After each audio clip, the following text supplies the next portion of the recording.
predstava. Predstava je niečo iné ako táto realita, je úplne iná a nie je tam žiadna brutalita, je tam iba hojnosť, láska, pravda a česť. Je tam všetko, čo si rád predstavuješ. Sú tam všetci, ktorých tak veľmi miluješ. Si úplne kľudný a vôbec sa nestresuješ. Predstavujem si, že svet je úplne iný, že tu není zlo a že sú všetci bez viny. Svet je ružový, bohatý, všade krásne duše, všade samé krásne kvety, dokonalé ruže. Prechádzam sa po chodníku v mojej predstave, dúfam, že táto vec nikdy neprestane, že to takto neostane, že to takto nezastane. No dám si dole moje ružové okuliare, zrazu sa mi všetko vráti späť, zlom nastane. Yeah.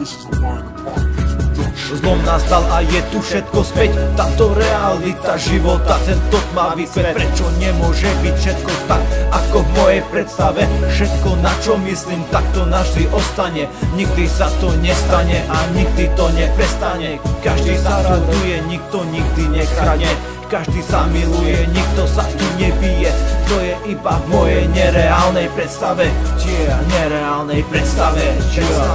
Mal som inú predstavu o mojom živote, preto som začal dávať iba v minulom čase. Hľadal som predsa iba seba, keď mi do života vstúpila pekná slečna. Spoznal som ju, zažil som si, vyskúšal, zamiloval, ale moje predstavy boli iba z mojej strany. Miloval som neprestajne, ona mi odišla a všetky sny sa skončili. Videl som ich v inom čase, škoda, že to minulo. Mal som sebe veľa lásky, predstavil som si, ako keby, že ich mám na dosah moje ruky.